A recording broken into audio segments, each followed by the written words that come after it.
Hello viewer, I'm Zahur Islam on my YouTube channel Zahur Islam Official. So let's talk about the preparation of ORS.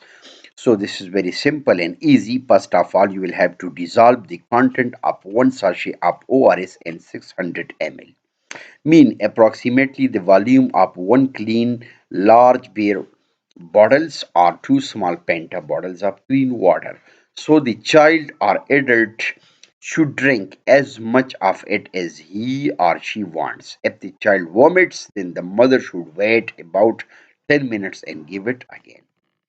Okay, so it's all my viewers, all my students know that we have started the chapters of disorders of the gastrointestinal tract. You know, we have started the diarrhea, which is nowadays a very common problem.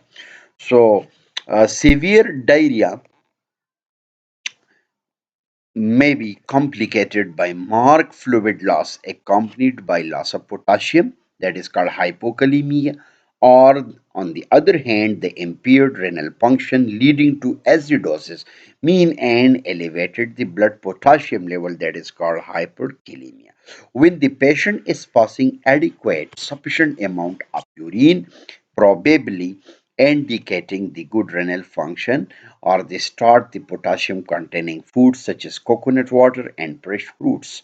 If there is clinical or laboratory evidence of severe hypokalemia, so then intravenous potassium chloride replacement must be given in the form of half strength Darrow solution or ringer lactate, but only in the hospital. If possible, infant and children should continue to breastfeed or eat during the period of diarrhea. So simple is that in case of severe diarrhea, so there may be chances of this complication, or it is complicated. mm, the complication of fluid loss. There is definitely the electrolyte imbalance occur, as well as 100% chances of loss of potassium, or on the other hand, definitely when the potassium is lost, because this iron is also important for your body system. So there may be impairment in the renal function, which leading to acidosis, and it will ultimately increase or boost up the blood potassium level. So when the patient is passing sufficient quantity of urine, so it indicates that its kidney function is well and good.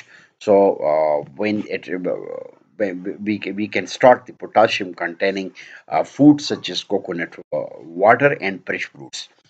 For example, in case of any clinical or laboratory evidence of severe hypokalemia, if the potassium level in the blood is low, then we can introduce the intravenous potassium chloride replacement, may be given in the form of half strength or ringer lactate or any other trip, but only in hospital if possible. Then infants and children should continue the breastfeed or eat during the period of diarrhea. Thank you so much for watching my lecture. Inshallah, I will uh, deliver the next lecture on anti-infective therapy.